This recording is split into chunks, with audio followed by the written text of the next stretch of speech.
Bienvenidos a La Ventana. Soy Rafael Tirado Rivera y este es mi podcast. Trataremos de darle sentido a las noticias de la semana, hablaremos con datos y miraremos a Puerto Rico y el mundo desde una ventana diferente. Bienvenidos al episodio número 27 de La Ventana. Gracias a todos siempre por la sintonía. Esta semana dialogo con el presidente de la Junta de Directores de la Sociedad para la Asistencia Legal, el licenciado Jesús Rivera Delgado.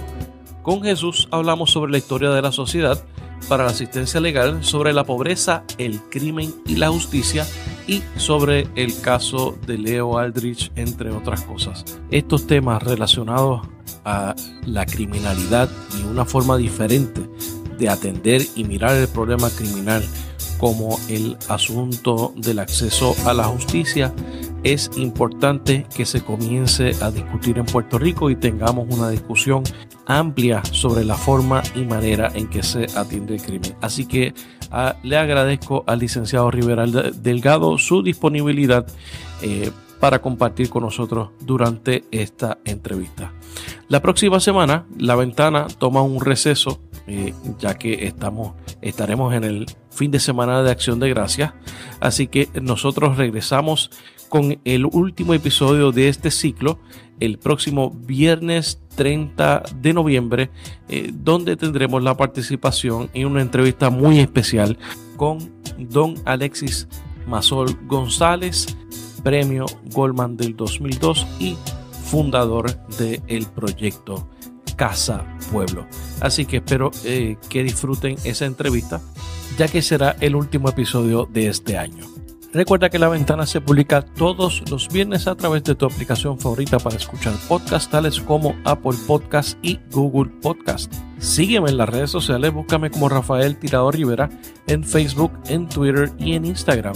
Suscríbete también a mi canal de YouTube para que puedas ver o escuchar nuestros episodios. También te invito a que busques mi blog titulado Así las cosas, que publico los martes a través de elnuevodia.com. Ahora los dejo con la entrevista al licenciado Jesús Rivera Delgado. Licenciado Jesús Rivera Delgado, bienvenido a La Ventana.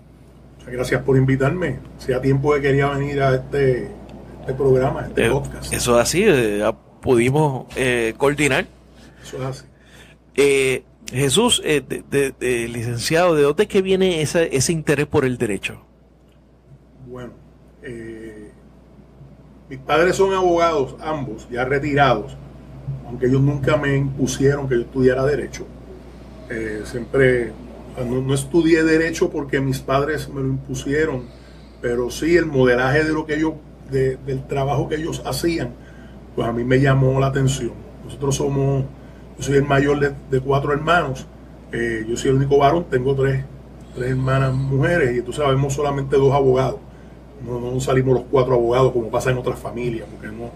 Eso fue el libre albedrío de cada cual. A mí pues de niño pues yo iba a las salas, mi mamá fue fiscal, se retiró hace ya como 15 años. Okay. Fue cuando mi mamá entró a la fiscalía, fue la primera vez en Puerto Rico que entró un grupo nutrido de mujeres fiscales. No es que mi mamá fue de la primera mujer fiscal, porque antes que ella hubo, pero cuando ella entró, yo era un niño y recuerdo que era una novedad que de momento entró un grupo de mujeres y no eran tantas, eran como 5 o 6, pero eso fue impactante en aquel claro, momento. Me imagino. ¿Eso fue en qué año estamos hablando más o menos? 70, a principios de los 70. Ok. Y entonces ahí desarrollé interés por lo criminal, porque aunque en mi práctica privada yo trabajo casos civiles y la manera como yo corro mi oficina, mi práctica, eso lo aprendí con mi padre, también por el modelaje de ver lo que él hacía, y litigo casos civiles, lo aprendí también viéndolo a él, pero lo criminal me llamaba más la atención. Y entonces, aunque mi mamá siempre fue fiscal, curiosamente, yo nunca quise ser fiscal.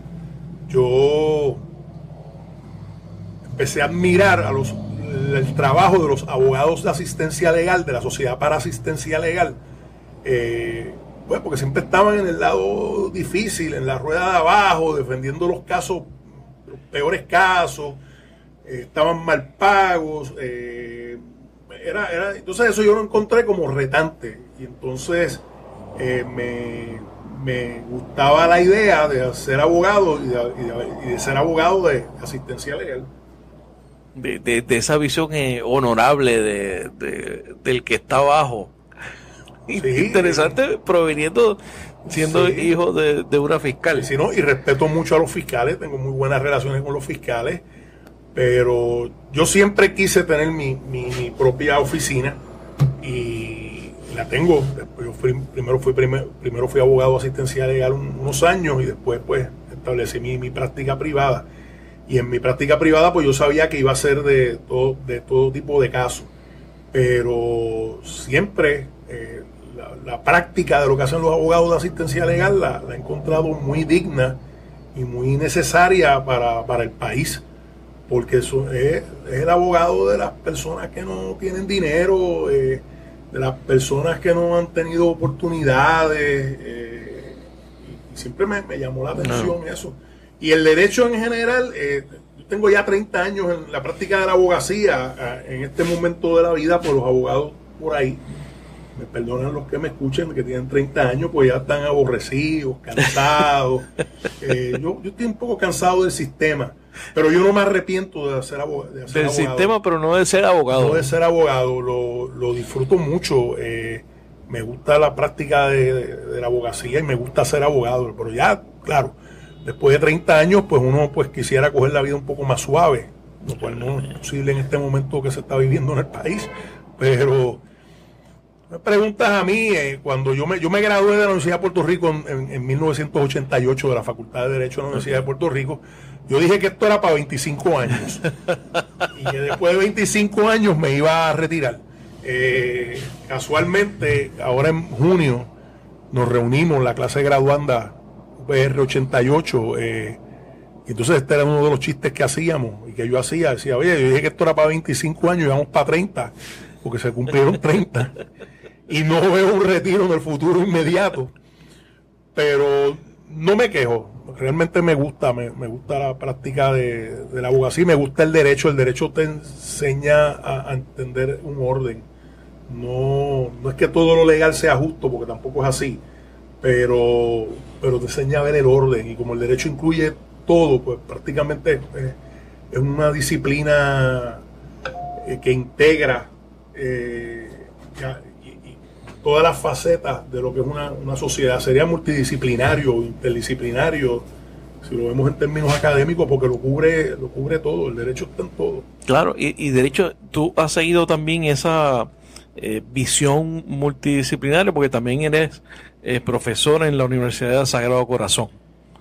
Sí, es correcto. Cuando yo abrí mi oficina, práctica privada, pues entendía que tenía que hacer otras cosas pero quería que fuera algo relacionado con mi profesión, pero desde otra perspectiva. Y entonces ahí pues tuve la oportunidad de entrar a la Universidad del Sagrado Corazón, donde yo doy los cursos de aspectos legales, tanto de bachillerato como de graduado. He ofrecido servicios a 3 departamentos: la Escuela de Comunicación, ahí doy el curso de aspectos legales de la comunicación; el Departamento de Administración de Empresas, que le he dado cursos de Derecho Mercantil 1, Derecho Mercantil 2, aspectos legales de la industria de eventos especiales.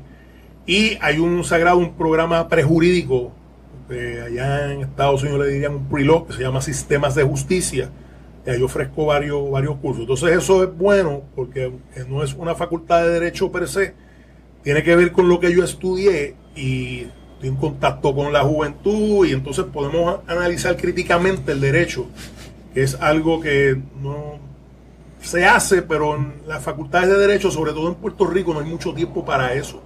Porque el enfoque de la Facultad de Derecho es pues formar abogados, y se convierte en fábricas de abogados. Sí, entonces tú tienes que tener, producir. Seguro, si vamos a hablar de primera enmienda, libre expresión, pues, qué sé yo, de una clase para otra te asignan un volumen de Cuando yo estudié Derecho, había médicos estudiando Derecho y decían que nunca habían visto tanto volumen de material en su vida, y eran tipos que ya eran doctores en medicina. O sea que te daban un volumen de trabajo para que tú fueras desarrollando una técnica de cómo tú analizabas el asunto de la primera enmienda, de cómo hacer planteamientos y eventualmente litigar eso en un tribunal.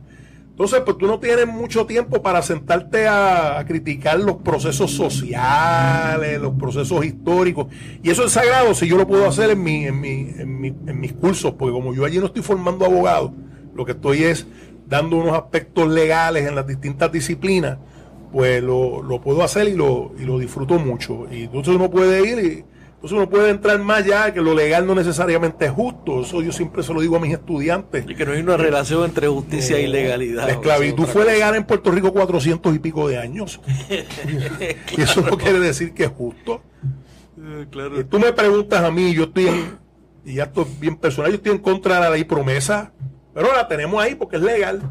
Pero yo no entiendo que eso sea justo, ni de la Junta de Control Fiscal. Yo no creo que eso sea justo, pero es legal y hay que bregar con eso, y pues habrá que respetarlo y habrá que manejar las situaciones que surgen con ellos. Y entonces, fuiste abogado en la sociedad y ahora eres presidente de su junta de directores. ¿Cómo es que tú llegas a la presidencia de la junta de directores y hablarnos un poco de lo que es la sociedad? Okay. La Sociedad para Asistencia Legal es una entidad privada sin fines de lucro. Las personas muchas veces se sorprenden porque creen que se trabaja para el gobierno. Sí, que es una entidad del gobierno. Somos abogados del gobierno. El gobierno de Puerto Rico no tiene entidades que le den representación legal gratuita en casos criminales, gratis, valga la redundancia, como hacemos nosotros. Eso no existe. El concepto que se montó de asistencia legal es una corporación que se hace en el año 1955 y la inscribieron personas ilustres de aquel momento. De hecho, la firma de los certificados de incorporación se hace en Fortaleza, y sale el gobernador Luis Muñoz Marín, aunque él no fue parte de eso, pero se firma en Fortaleza, o él está presente. Me imagino como parte del compromiso del Estado, ¿no? Sí, y en ese sentido, porque el Estado nos subsidia. Nosotros le resolvemos un problema al Estado. Okay. Pero el hecho de que se hiciera de esta forma le da una autonomía asistencia legal, porque está fuera del proceso político, y eso le da pues una autonomía. Eso es bien importante porque, mira, el Estado hace las leyes. El Estado tiene las agencias del orden público para encauzar a las personas. El Estado tiene el Departamento de Justicia con sus fiscales para acusar a las personas. El Estado te juzga en el Poder Judicial. Pues es bien importante que la entidad que da la representación legal en casos criminales no pertenezca al Estado. Esa es la filosofía nuestra. Y esa fue la filosofía en aquel momento y la avalaron las personas que inclusive el juez presidente del Tribunal Supremo en aquel momento en Puerto Rico es incorporador de asistencia legal, Cecil Snyder, y él creía que esto tenía que ser una entidad aparte. Estaba el presidente del Colegio de Abogados en aquel entonces, que fue incorporador también, estaba el secretario de Justicia de aquella época, José Trías Monge.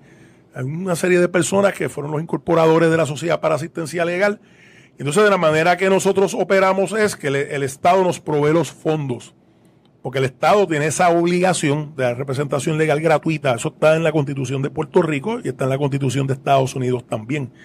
Y entonces, pues, esta entidad que existe desde 1955, pues ya ha desarrollado el peritaje para atender ese tipo de situación, el tener que atender clientes indigentes y darle una representación legal de excelencia. Nosotros, asistencia legal, cuando digo ahora me refiero a asistencia legal, estamos en todas las regiones judiciales del país. Hay 13 regiones judiciales, en cada región judicial hay una oficina nuestra, más tenemos una oficina de legislación y asuntos especiales. Poca gente quizás sabe que asistencia legal estudia la legislación que se somete que tenga relevancia nuestra clientela, con nuestras funciones. Y hay abogados especializados que le ponen en la legislatura, se hacen memoriales, se le presentan comentarios a los legisladores. Asistencia legal tiene una división que hace eso. Se atienden remedios por sentencia. Hay una división de apelaciones también, como es una corporación, hay una oficina pues que es la que corre toda la operación. Son 16 oficinas de asistencia legal alrededor de la isla. En este momento. El bufete más grande de Puerto Rico. De los bufetes más grandes de Puerto Rico, y entiendo yo, y eso es así, donde quiera lo podemos discutir, y el mejor bufete de litigación criminal que existe en Puerto Rico. Es la Sociedad para Asistencia Legal. Una corporación privada sin fines de lucro.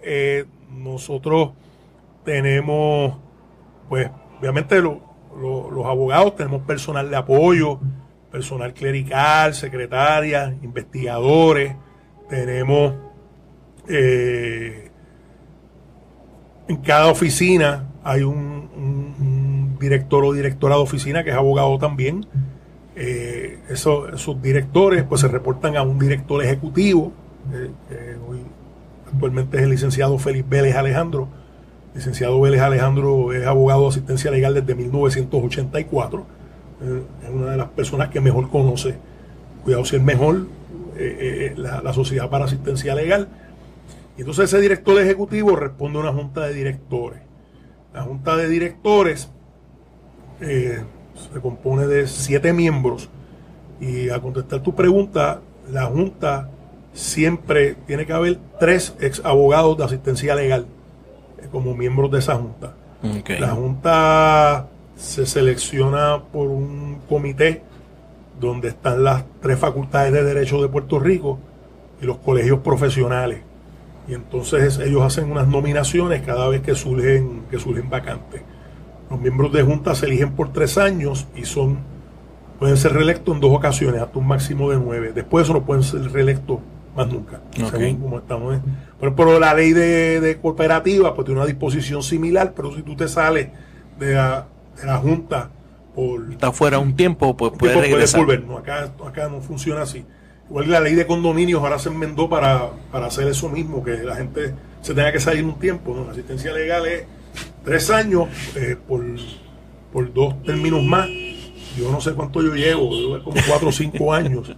Porque mis 2 estadías en asistencia legal han sido intensas. Cuando era defensor legal, que es el nombre de los abogados de asistencia nombre legal oficial, y ahora como miembro de junta, porque asistencia legal es un mundo complejo, pero precisamente como salí de allí, pues lo puedo entender y disfruto mucho también lo que hago.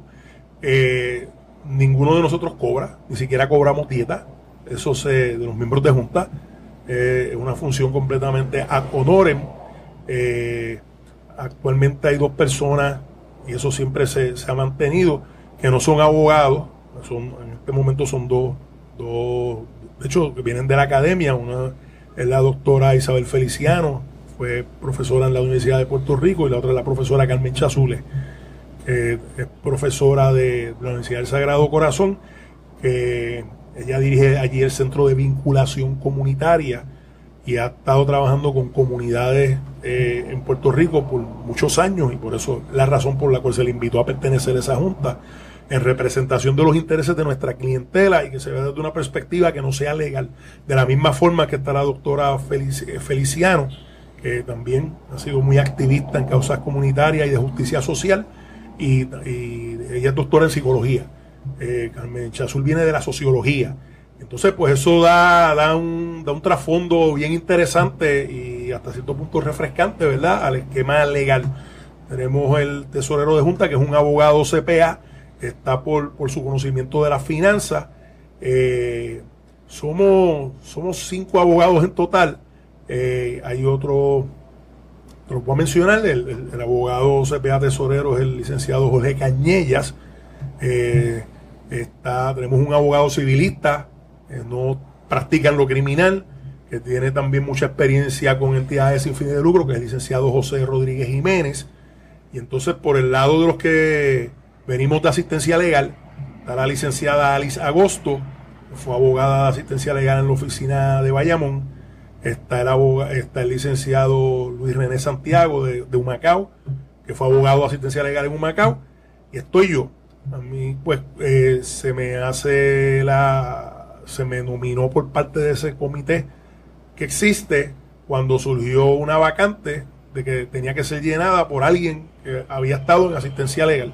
Okay. Entonces ahí me nominaron, me indicaron que me nominaron, yo dije que sí, y entonces se pasó un proceso y ahí fue que entré. Así como funciona la Junta. Términos de mis experiencias, pues sí, yo fui abogado de asistencia legal. Yo estuve un año en la práctica de la abogacía cuando Puerto Rico era otro país, eso fue en el 88. Y era otra experiencia. Sí. Usted graduaba de mi clase de Derecho, el que no quiso trabajar como abogado fue porque no quiso. Porque hay gente que estudia Derecho y no interesan trabajar como abogado, sí. Por el conocimiento. Hay personas, y se ve mucho en la política, que estudian Derecho y no revalidan y no les interesa porque lo que quieren es el conocimiento. Correcto. De cómo corren las cosas. Pero todo el que quiso trabajar como abogado en la práctica de mi clase lo hizo, porque en ese momento eso era así. Eso no es la realidad que estamos viviendo ahora. Y se conseguían buenos salarios y buenas oportunidades. Entonces yo trabajé un año hasta que me aceptaron en la Sociedad para Asistencia Legal, y me fui para Asistencia Legal con un pay cut. Así de entregado estaba yo, con un pay cut de una bebé recién nacida. Wow. Eso fue hace 27, 28 años, 29 años atrás. Y entonces, era un trabajo bien intenso. El volumen de casos era mucho mayor que hoy día. Puerto Rico, y esto te lo digo por experiencia como abogado de 30 años y por haber comenzado precisamente la Sociedad para Asistencia Legal, por las cosas que estoy viendo hoy día. Puerto Rico ya no se están radicando casos como se radicaban antes. Eso podríamos después entrar a hablarlo, pero cuando yo empecé en asistencia legal, se radicaban muchos casos y se veían muchos casos. Hoy día, pues, sí, tú ves menos casos en los tribunales, inclusive tú puedes tener hasta una percepción de que el crimen ha bajado, pero lo cierto es que en términos estadísticos, pero en términos de cómo se siente la gente, la percepción de lo que vive la gente día a día, no es que sea un país seguro. Por eso es de igual o mayor inseguridad. Eso es así. Para terminar un poco de hablar de lo que es la sociedad como tal, y antes de entrar en otros temas relacionados, tú dices, los fondos provienen del gobierno de Puerto Rico. ¿Cuál es la procedencia de los fondos? Es del gobierno de Puerto Rico. Podría haber una cantidad que no recuerdo, podría haber alguna cantidad mínima en relación a nuestro presupuesto en fondos federales, quizás por alguno de los programas como Drug Court o algo así, pero la asistencia legal corre con fondos estatales, con fondos del gobierno de Puerto Rico. Proviene de la compra de sellos. Proviene de varias fuentes, principalmente en la compra de sellos en los affidavits, que se llama así mismo sello de asistencia legal. Exacto. Y en las escrituras se cancelan también sellos, en las escrituras de compra-venta se cancelan también sellos de asistencia legal de $5 por cada $25,000 en la transacción. Eso se hace de esa forma. Pero la legislatura de Puerto Rico nos incluye en su presupuesto como si fuéramos, aunque no lo somos, como si fuéramos una agencia de gobierno. Okay, es una asignación especial. Es correcto. Adicional. Es correcto. Y tienen fondos suficientes para operar. Están operando. Bueno, en este momento se está dando el servicio como se tiene que dar. No, porque pensando que obviamente hay un tema de crisis fiscal, ha habido recortes en todas las áreas del gobierno. A nosotros se nos ha recortado el presupuesto también y hemos buscado la manera de que nuestra clientela no se afecte en cuanto al servicio que se da. Pero sí, hemos sufrido recortes, como lo sufre todo el mundo. Pero nuestros abogados son gente comprometida y realmente siempre el servicio se da. Hay espacio para mejorar, pero sabemos que no hay dinero. Puerto Rico no existe cuando había dinero en Puerto Rico no existía una cultura de filantropía, pues menos la hay ahora, porque ese era el concepto de la sociedad de asistencia legal. Se funda para aliviar el problema de los abogados de oficio. Los abogados de oficio, que era lo que existía exclusivamente antes de fundarse asistencia legal, es el abogado que el tribunal le pide que lo asista y defienda de forma gratuita a una persona. Entonces, básicamente pues, los abogados que estaban en la sala ese día, pues le tocaba. Así funcionaba esa cosa. Y sobre todo en regiones judiciales pequeñas, y más en aquella época, pues a veces esa carga recaía entre las mismas personas. Exacto, entonces, que ese era el problema que viene a se estableció que era una entidad para que esa representación se la dieran abogados que fueran asalariados para aliviar el asunto los abogados de oficio. Asistencia legal no puede ver todos los casos porque existen muchas situaciones donde hay defensas encontradas. ¿Sabes? Por ejemplo, van 3 personas en un vehículo de motor, son detenidas y se les imputa la posesión de un arma de fuego o sustancias controladas. Le van a imputar esa posesión a las 3 personas que están en el vehículo de motor. Y entonces, pues el mismo abogado no puede defenderlo a los 3, porque entonces la defensa de uno es que no sabía lo que tenía el otro, o que eso era del otro. Entonces, en ese caso, pues cuando eso se da, asistencia legal defiende a uno y los otros 2, pues no se pueden defender. Nosotros somos un bufete. Y en ese sentido, pues no podemos tener abogados del mismo bufete defendiendo posiciones encontradas. Y entonces por eso no hemos logrado erradicar que no haya abogados de oficio en Puerto Rico, aunque tenemos una iniciativa que estamos trabajando desde hace algún tiempo para tratar de crear un panel para que abogados de práctica privada puedan atender casos cuando nosotros no los podemos ver, y que ese abogado de práctica privada se le pague. Esa idea de asistencia legal la está impulsando hace tiempo. Pero el problema es cómo convencemos al gobierno que suelte el dinero. Claro, porque eso ocurre. Así que esa es la función básica de asistencia legal. Cuando yo era abogado de asistencia legal, pues los calendarios de trabajo eran pesadísimos. Hay una etapa, el procedimiento criminal tiene varias etapas básicas. La primera es una vista de causa probable para el arresto, que es eso mismo, determinar si una persona debe ser arrestada o no. Si el delito es grave, los delitos son graves y menos graves. Eso va a depender de la pena. Si la pena del delito, ya sea en el Código Penal o en la ley especial, dice que que sobrepasa los 6 meses, es un delito grave. Si es de menos, un delito menos grave. Como regla general, la asistencia legal no atiende delitos menos graves, aunque últimamente hemos estado incursionando en esa área también, porque ahí ahí va mucha gente que se le asignan abogados de oficio, y en la medida que podamos nosotros estamos entrando a ver, pero eso ha sido bajo mi presidencia, hemos entrado a ver delitos menos graves para tratar también de ver cómo aliviamos la carga del abogado de oficio en casos menos graves. Pero la mayoría de los casos que ve asistencia legal son casos graves. Entonces, en los casos graves, pues hay una vista preliminar para acusar. Hay 2 vistas en los casos graves. Una que es la del arresto y la otra que va a determinar causa probable para acusar. De encontrarse causa, se da un acto de lectura de acusación, eventualmente un juicio y una sentencia. La sentencia no necesariamente es que uno fue hallado culpable. La sentencia puede ser que se ordene el archivo del caso, claro. El jurado absolvió, pues el juez ahora viene y decreta el archivo que no necesariamente las sentencias son trágicas en ese sentido. Y entonces, pues, nosotros pues estamos en todas esas etapas. Principalmente tomamos los casos a partir de vista preliminar. Cuando yo llegué a la Sociedad para Asistencia Legal, pues a mí, como yo tenía experiencia, alguna experiencia de litigio, bajo los estándares de aquella época, pues me mandaron inmediatamente por una sala de vistas preliminares. Y yo era responsable de todos los casos que tenía asistencia legal en esa sala. Yo en menos de un mes, me acuerdo, porque las perdí todas, había atendido 100 vistas preliminares. Y eso fue una gran experiencia en mi vida, porque yo dije, más nunca voy a llevar estadística de casos ganos y perdidos.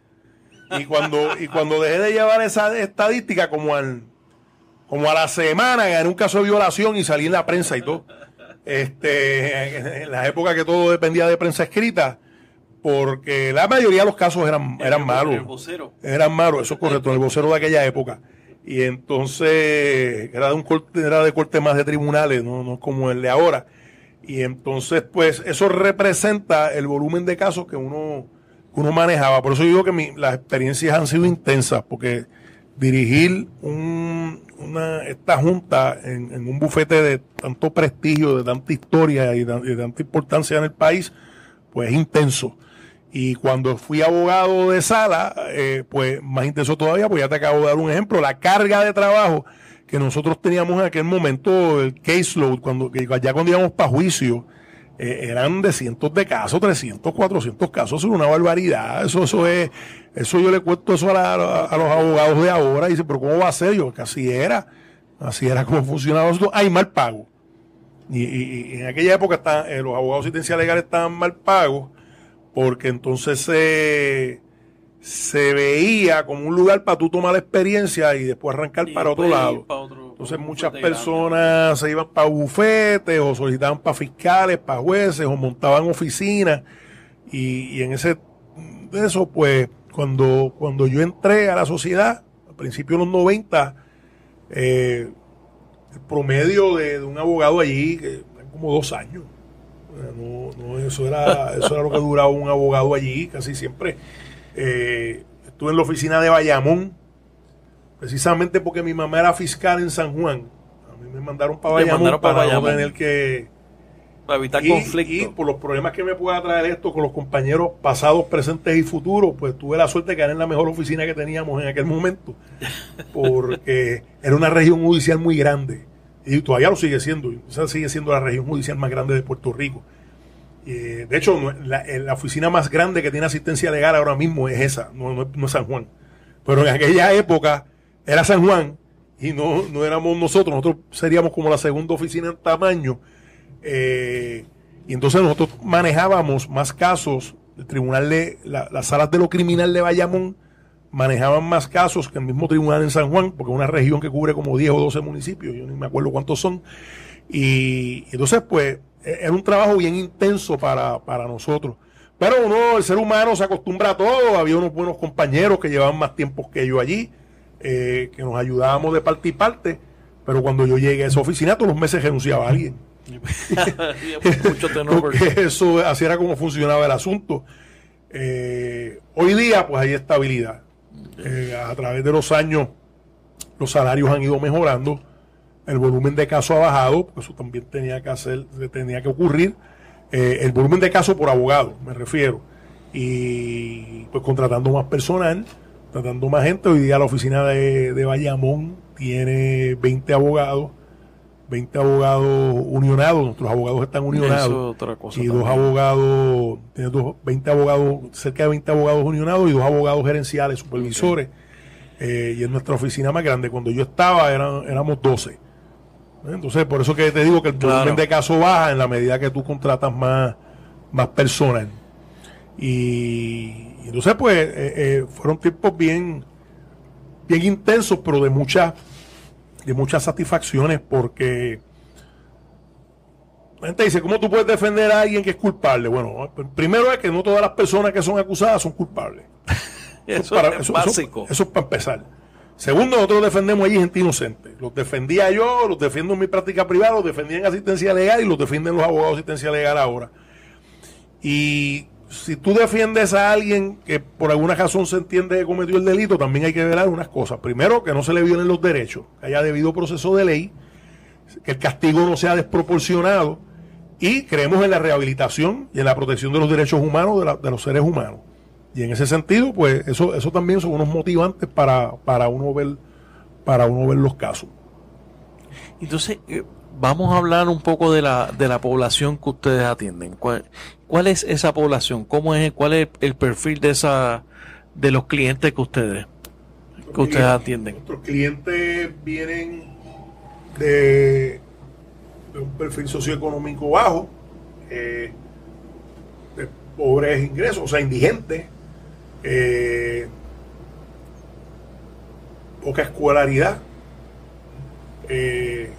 problemas de adicción, problemas de salud mental, de sectores escolares, mucho retraso social, personas que pues no han tenido las oportunidades que tenemos otros.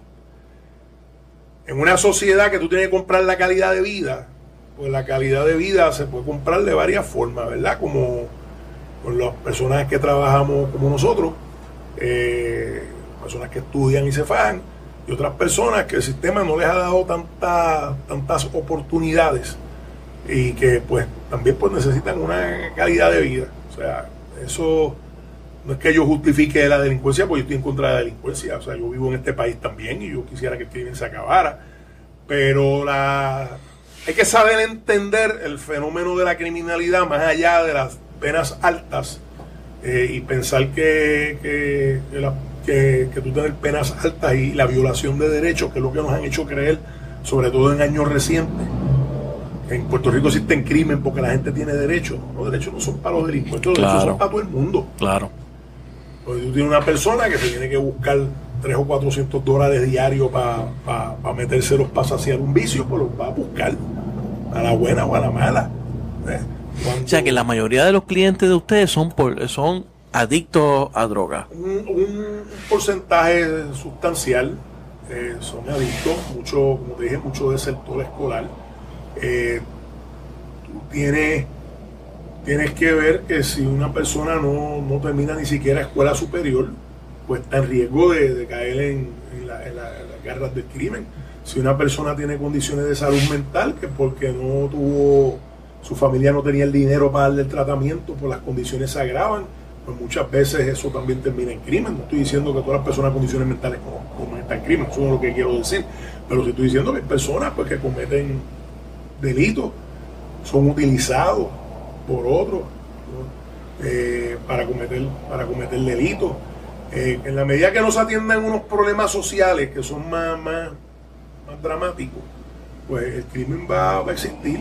Eso siempre va a existir, a menos que se establezcan otras políticas que no sean mano dura o ese tipo de cosas, porque ya eso se ha demostrado que ha fracasado. O sea, si yo tengo que comprar medicamento para un familiar mío que se está muriendo y no tengo dinero, pues yo buscaré la manera de conseguirlo, a la buena o a la mala, de la forma que sea, o me lo regala alguien que lo consiguió de otra forma. O sea, eso es complejo. O sea, uno venir y decir vamos a combatir el crimen, vamos a ponerle pena de muerte a todos los delitos, y el crimen no va a bajar si no atiende los problemas sociales. Necesitas un sistema de salud adecuado, atender la salud mental, un sistema de educación adecuado, sí, pues también que no hayan castigos desproporcionados, y sobre todo trabajar un sistema de corrección que rehabilite a la gente, porque si tú entras a una institución y vas a ir peor de cómo llegaste, o la institución, que eso también se da, es lo que te da alguna estructura en tu vida, porque cuando sales a la calle tus condiciones son tan malas. Exacto. La gente así que prefiere estar...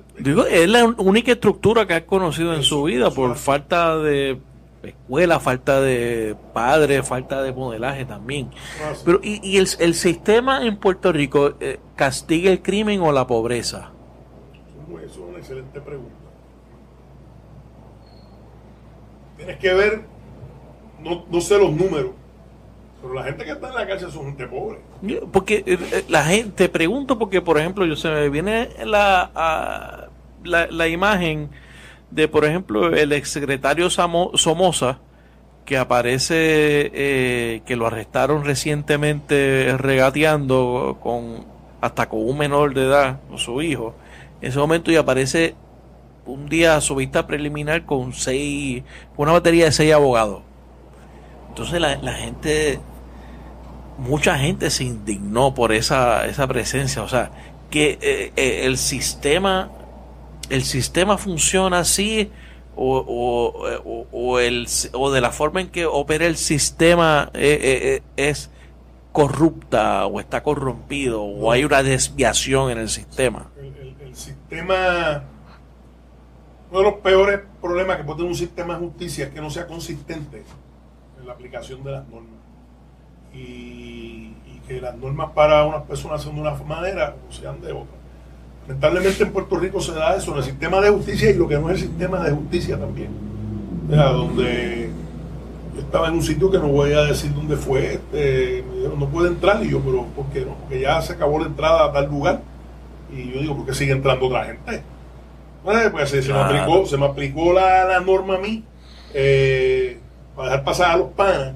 Pues eso representa mucho de un sistema corrupto. La corrupción es más sencilla de lo que la gente se cree. Exacto, por eso la corrupción no es un elemento complicado, no es un evento complicado ni lejano tampoco. Cuando uno piensa en corrupción, tú piensas en alguien que se robó 20 millones de dólares. Claro, exactamente. Obviamente es una persona corrupta, pero es más complejo que eso, en ese sentido.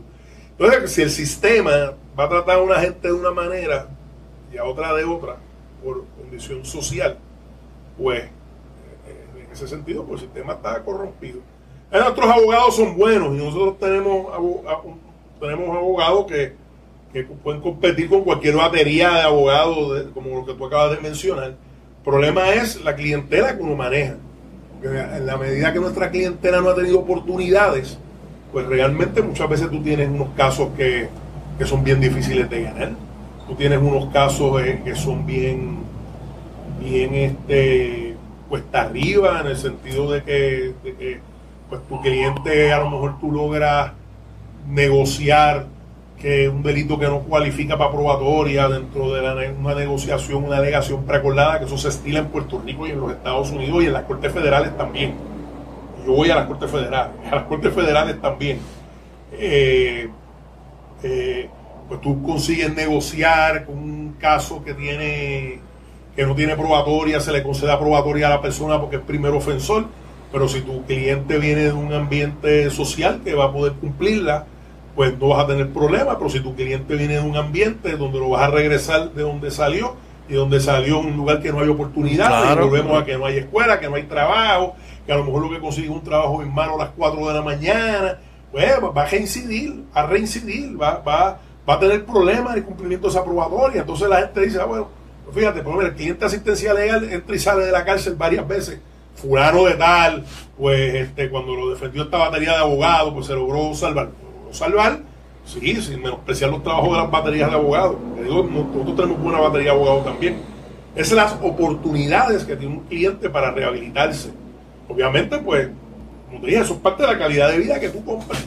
Porque no es lo mismo una persona que tenga universidad, que tenga un buen trabajo, que una persona que no finalizó la escuela superior y no tenga trabajo. Claro. Ese es el problema. Y el sistema, de la forma en que está estructurado también, lo que promueve, a veces yo pienso que lo que promueve es el castigo excesivo también, muchas veces. O sea, que no da la oportunidad de rehabilitar porque no da esperanza de rehabilitación. En Estados Unidos hay toda una literatura sobre el mass incarceration, la encarcelación en masa, y tú tener la gente almacenada en las prisiones. Exacto, eso se convierte en almacenes de gente. Sí, y no, sin ningún tipo de oportunidad para tú rehabilitarte o para hacer algo con tu vida. Y alimentado también por el sistema privatizado de cárceles que hay. Porque en Estados Unidos hay mucha privatización de cárceles y en Puerto Rico hay sistemas que, aunque pertenezcan al Estado, están privatizados. Aquí hay dos sistemas, ¿no? Dos sistemas carcelarios, como hay dos sistemas de educación, como hay dos sistemas tú tienes dos sistemas de salud. Cosas que tradicionalmente hacían los confinados, que bonificaban inclusive por trabajar en la cocina, por trabajar en la enfermería, por hacer trabajo de mantenimiento. Por otro, eso está privatizado. La comida, cuando te diga trabajar, no es servir bandeja, era cocinar, inclusive hasta aprender un oficio en ese sentido. La comida en las cárceles, todo eso está privatizado. O sea, inclusive cuando tú vas a visitar a un confinado y le quieres comprar algo, tienes que coger de las maquinitas que hay allí, a los precios que hay allí. Hay que comprar muchas cosas que aún en la cárcel también hace falta dinero. Hay que comprar muchas cosas para que tu familiar que esté confinado pues no la pase tan mal, porque realmente la cárcel es un castigo, pero tampoco tiene que ser una tortura. Inclusive las constituciones lo dicen, tanto la de Estados Unidos como la de Puerto Rico. No existirán torturas ni castigos crueles e inusitados. Yo estuve en la cárcel de las Cucharas poco antes del huracán. Me acuerdo que hice un programa de radio sobre eso y me criticaron, porque siempre te critica sin saber, porque allí el aire acondicionado estaba dañado. Y yo que entré y sabía que me podía ir, yo me desesperé porque yo era un infierno. Entonces dice, ¿y por qué los presos tienen que tener aire acondicionado?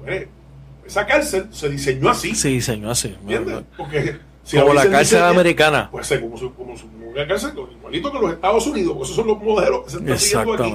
Pues entonces, si hubieses diseñado esa cárcel de otra manera, con unos espacios más abiertos, con ventilación cruzada, pues yo no estaría quejándome que los presos no tienen aire. Pero si tú estás en una cárcel que no tiene ventana, que lo que tiene es un cristal que ni siquiera se puede abrir, como el centro de detención de acá de Guaynabo, entonces tú tienes eso, pues si no hay aire acondicionado allí no hay quien esté, porque no circula el aire, y eso promueve enfermedades, un sinnúmero de cosas.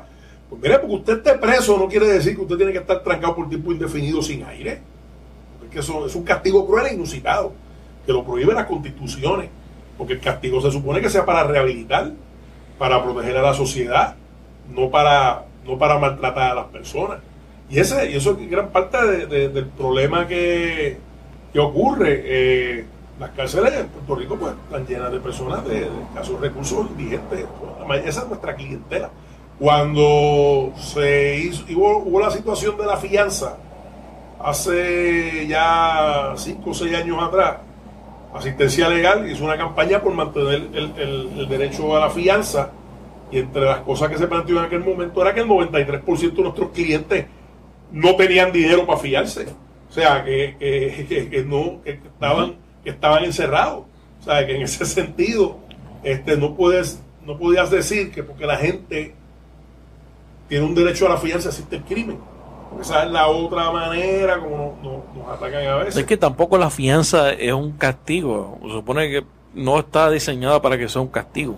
La fianza es una garantía de que uno va a comparecer a los procedimientos. No tiene nada que ver si usted es culpable o inocente. Por decir un caso y no por utilizarlo para hacerle daño, sino un caso de conocimiento público. Cuando acusaron al señor Pablo Casellas, le pusieron una fianza de $4 millones. Que Pablo Casellas no era cliente nuestro. Pero yo entiendo que es una fianza excesiva. Eso fue una fianza para dejarlo encerrado. ¿Por qué? Excesiva, porque es que pues, después salió culpable, pero cuando la fianza se impone todavía no había sido hallado culpable y la familia de él consiguió el dinero y lo fiaron. Una vez fue sentenciado y le impusieron la sentencia que creo fueron como 107, 109 años de cárcel, a él se le devolvió el dinero. ¿Por qué? Porque la fianza era para garantizar que él iba a ir. Y la comparecencia grande que exacto, a los que lo fiaron, creo que fue el papá.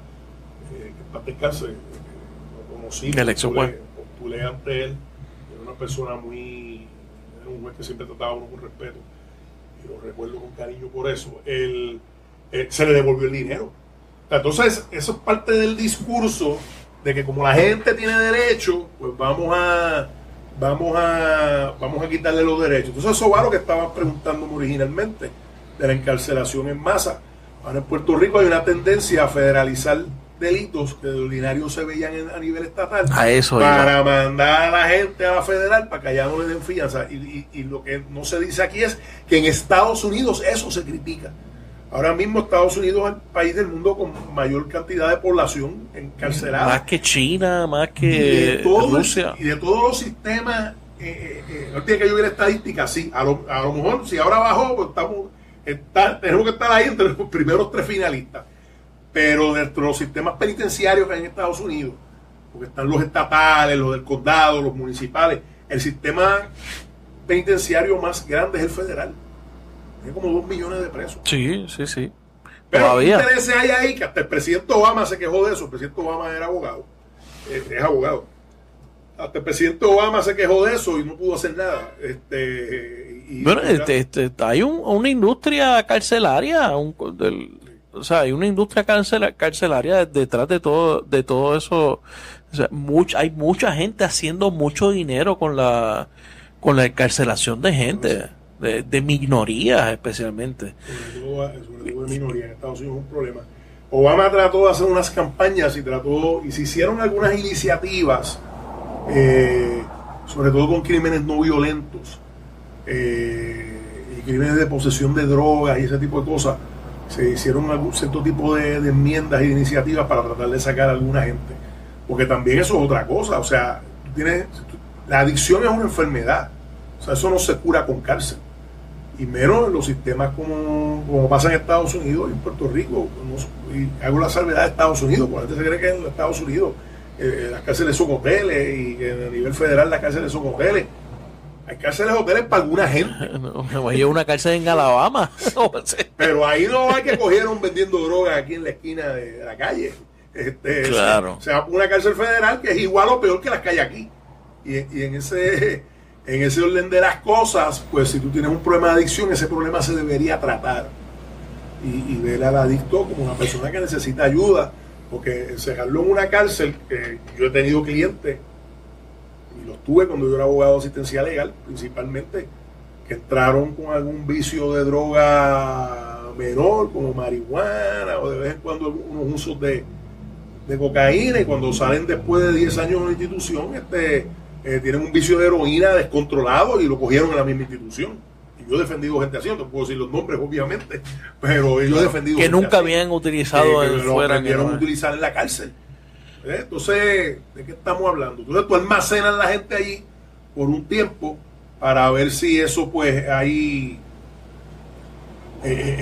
la persona, pues, ocurre un milagro y deja de ser como es, pero se nos olvida que la función de una cárcel es rehabilitar a las personas.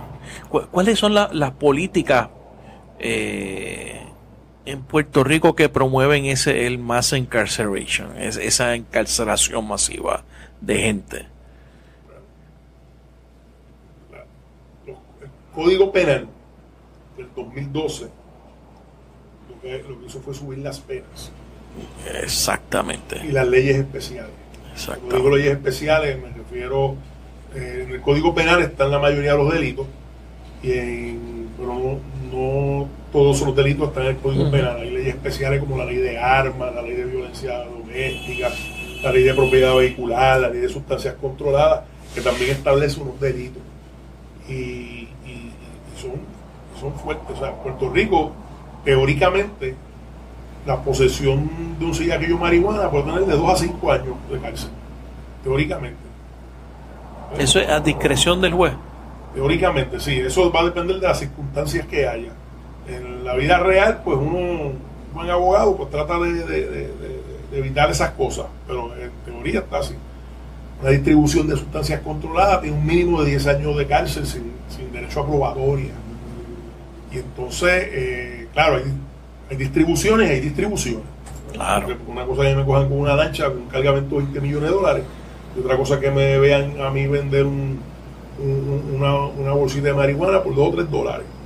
Pero la ley no te distingue entre una cosa y otra. No hay distinción. Eso uno tiene que pelearlo. Y ahí es donde los abogados se ganan los chavos, tanto los privados como los de asistencia legal, cuando hay que pelear ese tipo de cosas. Y entonces, pues las políticas van, por ejemplo, nuestra ley de armas, una de las leyes más severas, inclusive más severa que la ley federal, la ley de armas de Puerto Rico. La ley de armas de Puerto Rico, el uso de un arma de fuego no tiene probatoria, no tiene bonificaciones, no tiene libertad bajo palabra. Yo tuve un cliente que le hizo unas ventas a un agente encubierto. Hizo 3 ventas, eso fue reciente, práctica privada. Hizo 3 ventas de un agente encubierto de unas armas de fuego. Eso se tiene que castigar. Yo no estoy diciendo que eso esté bien, se exponía a 170 años de cárcel. Wow. Eso en la federal,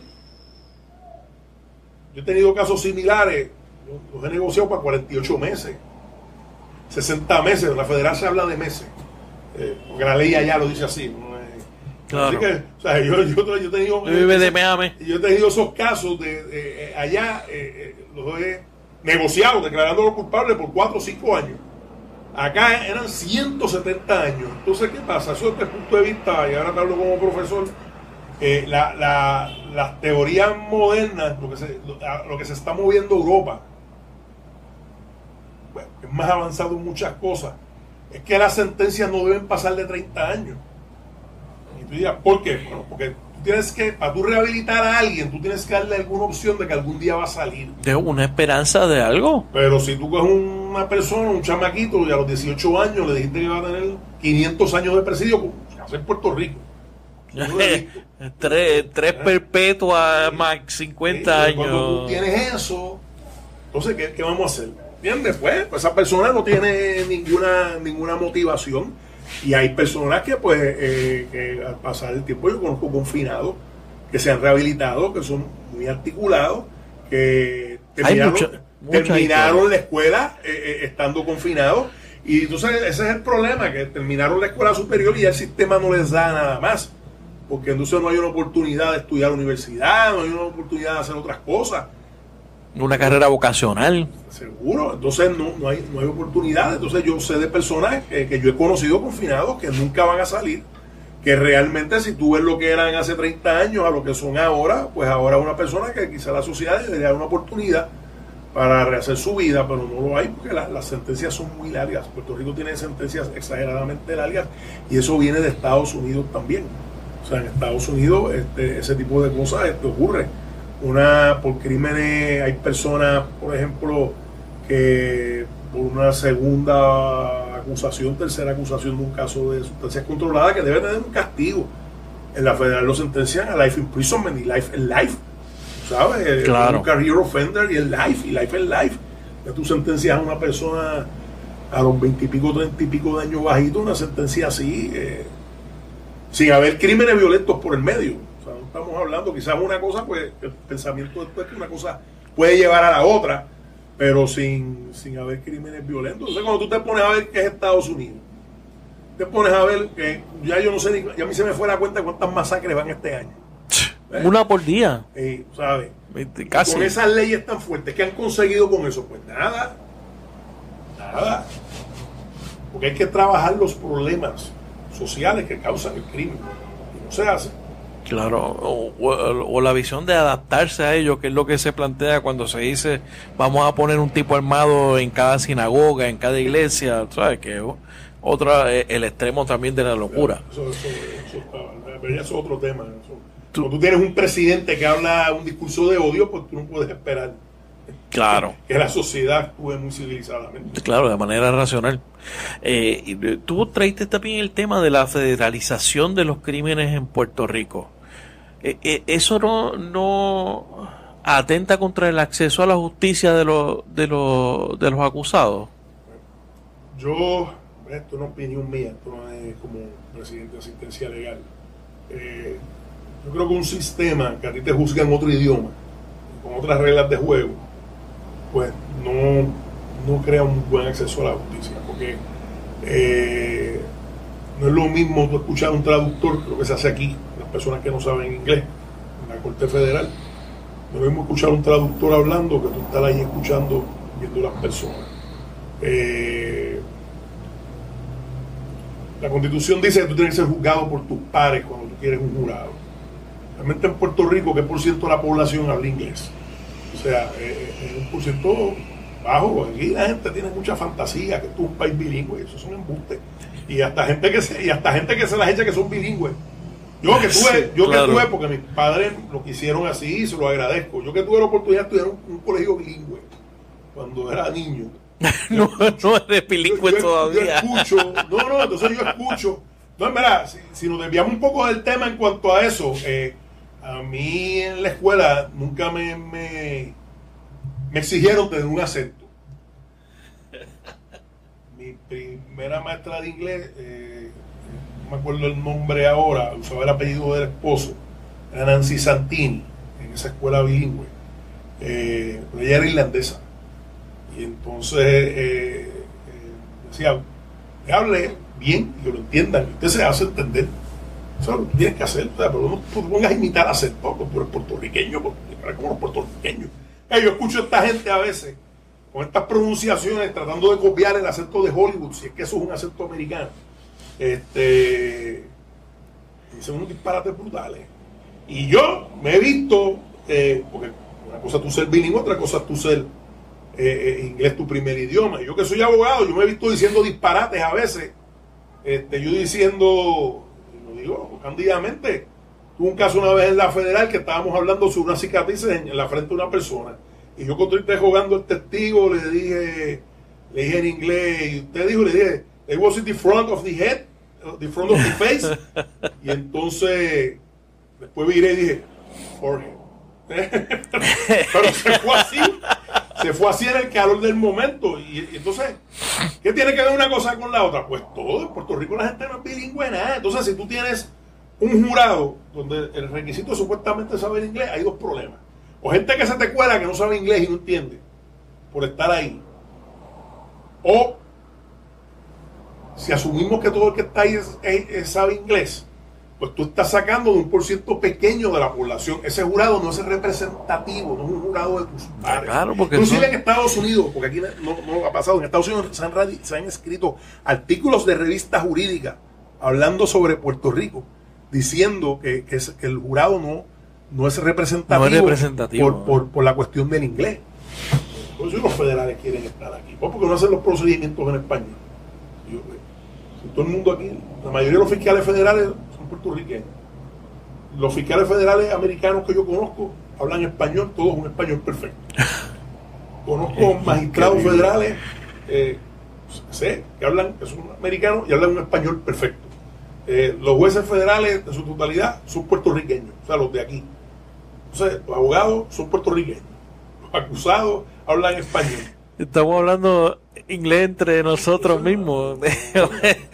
Yo sé, a mí me cuesta mucho trabajo hablar inglés entre personas que su idioma original es el español. Uno lo ve, no se mira, tú sabes, de qué necesidad hay de esto. Así que eso trae un problema. Lo otro es que el sistema federal, al ser un sistema de castigos desproporcionado, al igual que el de Puerto Rico, pero aquí hay más oportunidades de entrar en cierto tipo de negociaciones con primeros ofensores, que tú puedas buscar una rehabilitación adecuada para que no se pudra en la cárcel. Allá pues hay un sistema de guías donde tú abres un libro y dependiendo de lo que se diga, tú haces una intersección, como si estuvieras jugando cerito, la historial penal versus el nivel del delito. Pues mira, esto dio 120 meses, pues esto dio 260 meses, y eso es lo que hay para ti. ¿Tú me entiendes? ¿Por qué? Porque eso es lo que dice el libro. Entonces no se puede bajar, y los jueces tienen poca discreción para bajar eso también. Es un sistema mucho más punitivo, el sistema federal. Aquí en Puerto Rico nos estamos copiando, pero todavía no hemos llegado a ese nivel. Quizá hemos llegado a ese nivel en la ley de armas y en una que otra cosa, pero todavía en Puerto Rico hay algunas flexibilidades para tú poder atemperar un poco la pena a los hechos particulares de tu caso y tratar de buscar la rehabilitación de las personas. Allá no, allá eso es bien difícil. ¿Eso qué pasa? Tú ya no ves las redadas que se hacían antes, las grandes redadas que hacía la policía de Puerto Rico combatiendo el narcotráfico. Eso ya tú no lo ves, esos casos ya yo no los veo en los tribunales. No. Aquí. Eso lo llevan para federal. Porque allí, aunque seas primer ofensor, se aseguran de que te van a guardar. Te van a meter muchos años. Acá un primer ofensor, pues tú puedes trabajarlo dependiendo de las circunstancias particulares, ¿verdad? Pero tú puedes tratar de trabajarlo mejor. Entonces, otra de las razones por las que se llevan los casos para allá es para no darle fianza a la gente en cierto tipo de casos. Para tratar de limitar otra vez la obsesión con el derecho aparte a la que fianza. aquí también no sé, hay un problema con eso. Las reglas de procedimiento criminal también han sido inventadas. El pueblo vota en un referéndum diciendo que hay que mantener el derecho a la fianza. votamos en el 94 y el porciento a favor de mantener la fianza en el 2012 fue mayor que en el 94. Pues después de eso se presentó legislación en ese mismo 2012 limitando el derecho a la fianza. Sí, eso sí.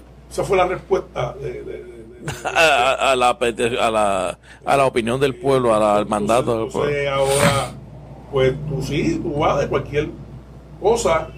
Yo tuve un cliente en práctica privada hace 3 o 4 años que le imputaron un fraude. Él vivía en Florida. Cuando le imputaron el fraude, le imputaron un fraude en Puerto Rico, él vivía en Florida. Cuando se sabe que lo están investigando, él viene a Puerto Rico a entregarse a dar cara. Y le ponen $10 millones de fianza.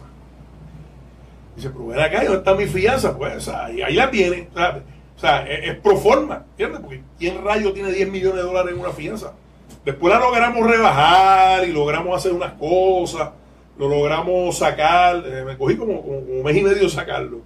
Y eventualmente hubo unas restituciones de una cosa, se llegaron unos acuerdos y se le dio una probatoria.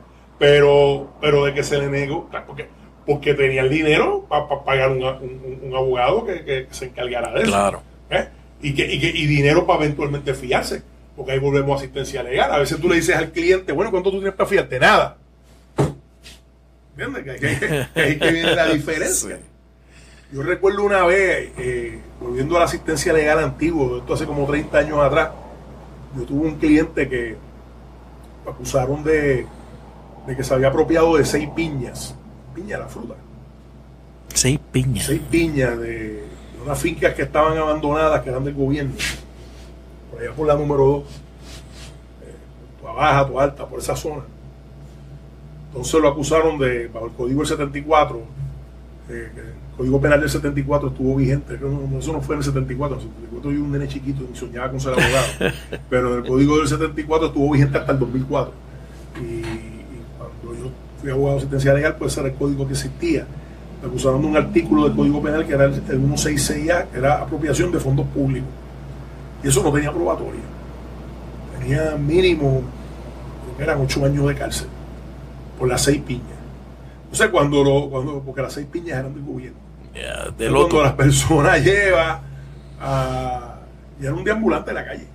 Entonces, cuando el juez, en la vista de causa probable para el arresto, que yo no estaba, pero yo vi los papeles, vi la denuncia, le puso una fianza como de $100. Y como no los tuvo, se quedó adentro. Como no tenía, era deambulante. Claro, no lo iba a tener. Lo que te estaba diciendo ahorita, que la clientela de asistencia legal, en ese sentido, pues tiene unas limitaciones en consideración al cliente que tiene recursos económicos. Y yo recuerdo que ese caso pasó por la vista preliminar y el caso prosperó. A mí me tocó para juicio 6 piñas. Tipo ya 3 meses preso por 6 piñas. Por 6 piñas, wow.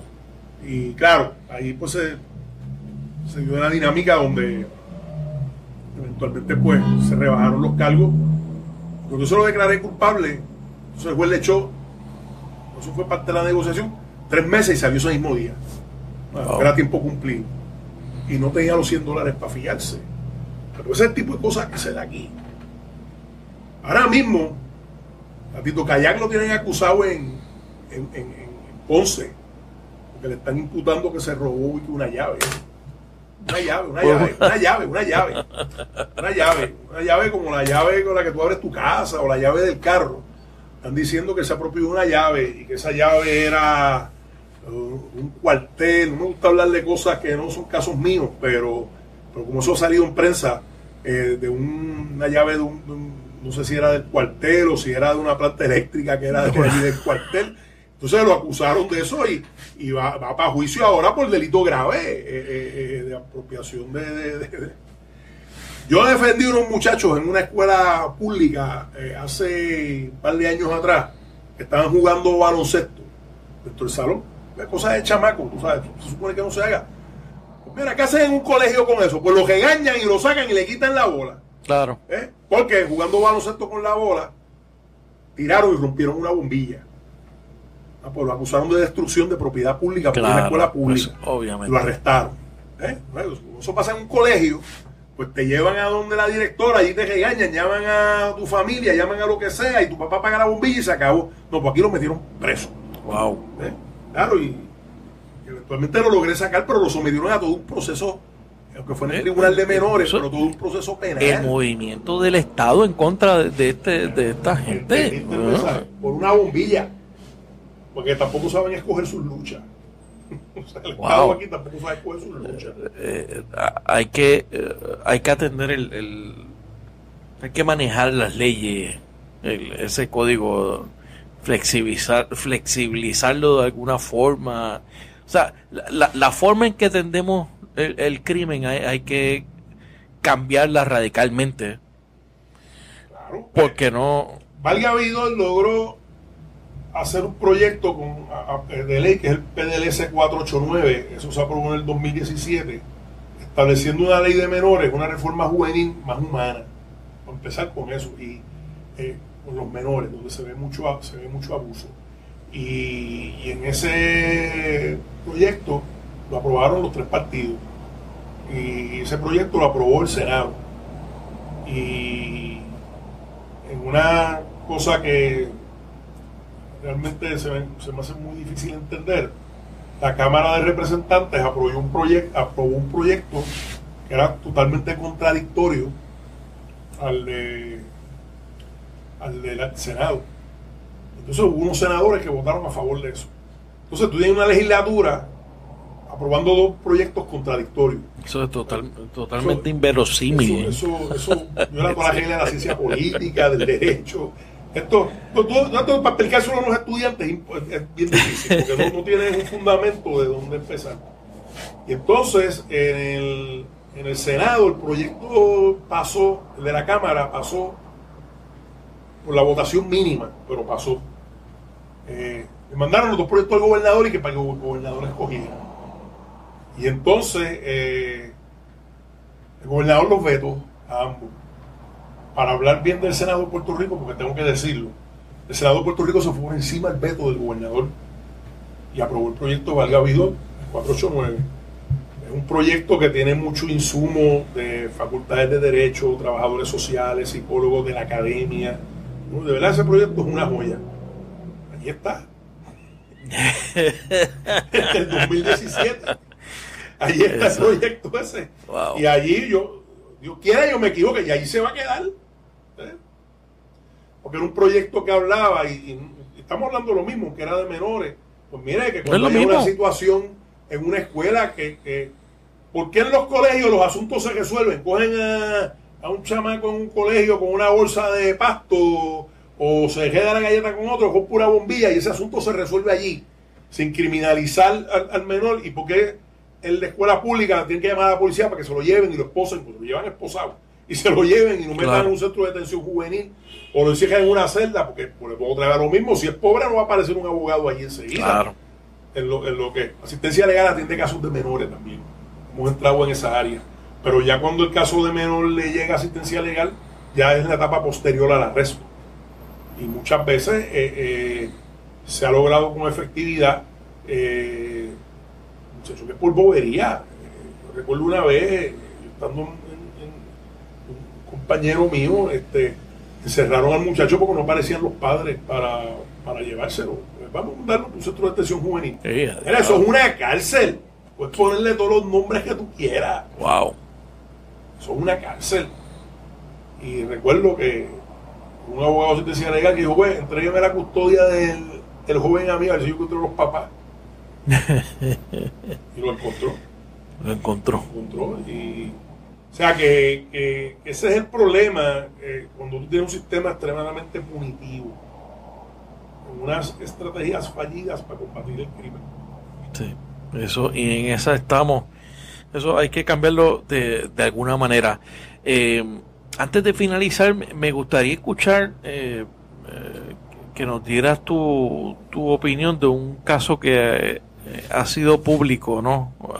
Que obtuvo notoriedad recientemente. Fue la intervención, el arresto del licenciado Leo Aldrich mientras visitaba una escena, en medio de una escena.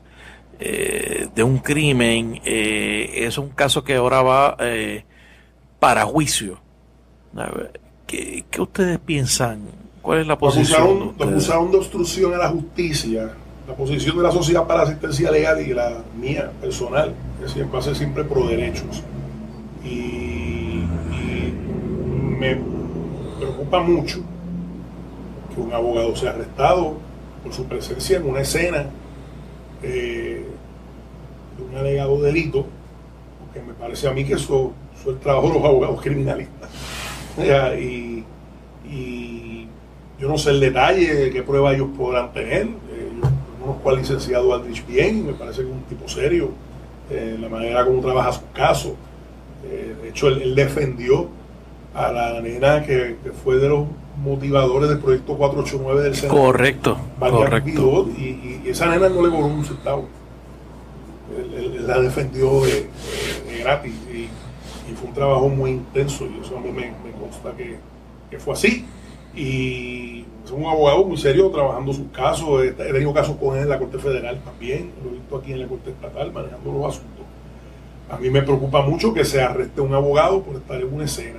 Si ellos tendrán alguna prueba de que él hizo algo o dejó de hacer, pues realmente no sé, eso no es lo que ha trascendido. Lo que ha trascendido es que él fue allí y que se alega, que es lo que se alega, porque yo no estaba allí tampoco ni sé lo que pasara en el juicio en su día, pero no deja de preocuparme que se arreste un abogado por estar en una escena.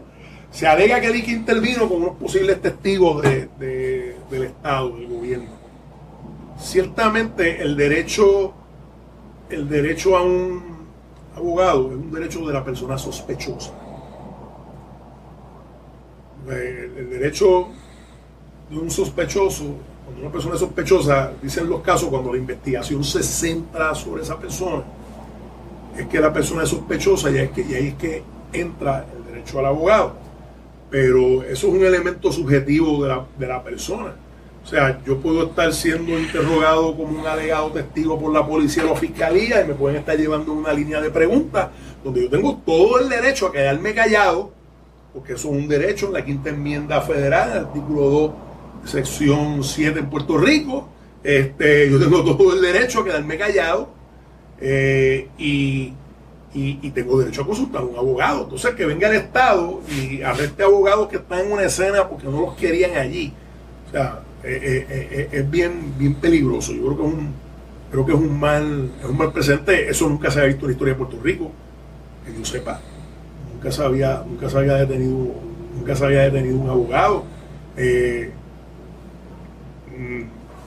Mi profesor de evidencia, don Miguel Velázquez, que ya falleció, que eso fue una institución en la Facultad de Derecho de la Universidad de Puerto Rico, un fracatán de años, él decía el derecho de la confidencialidad de un abogado es como el derecho que tú tienes con un sacerdote cuando te confiesa. De la confesión. ¿Sabes? Eso decía, el abogado es una tumba y tú tienes un derecho a tener una comunicación confidencial con ese abogado. Y a lo mejor a ti no te han dicho que eres sospechoso, pero te pueden estar llevando una línea de preguntas que te pueden provocar que tú te autoincrimines. Y tú, como digo ahorita, pues, subjetivamente tú piensas, espérate, yo tengo que consultar con alguien. Porque si él llegó allí, alguien tiene que haberlo llamado. O sea, la gente no llega, claro. La gente no llega así de momento. Porque cuando sale público el asunto de la escena, eso fue por la mañana, ya el incidente con Leo Aldrich se había desarrollado. O sea, que alguien tiene que haberlo llamado allí. Y aunque no lo hayan llamado, si un abogado llega a una escena y demuestra su disponibilidad para asesorar a la gente, eso yo creo que es un derecho sagrado. Me parece a mí, me preocupa mucho. Sin entrar en los méritos, si sale en el juicio otra cosa, pues yo no sé, pero es muy preocupante. Llevo 30 años de abogado y me crié entre abogados y yo nunca había escuchado una cosa así. No, sería la primera vez. Eso es preocupante. Yo estoy de acuerdo con ese análisis. Bueno, licenciado, ¿algo más que quiera añadir? No, darte las gracias por haberme invitado, ansioso por venir aquí, espero que se repita. Claro que sí. Pero, licenciado Jesús Rivera Delgado, gracias por estar en La Ventana. Muchas gracias. Gracias por escuchar este episodio de La Ventana. Sígueme en las redes sociales, búscame como Rafael Tirado Rivera en Facebook, en Twitter, en Instagram. La Ventana es una producción de Change Lab Media para Rafael Tirado Rivera. Hasta la próxima.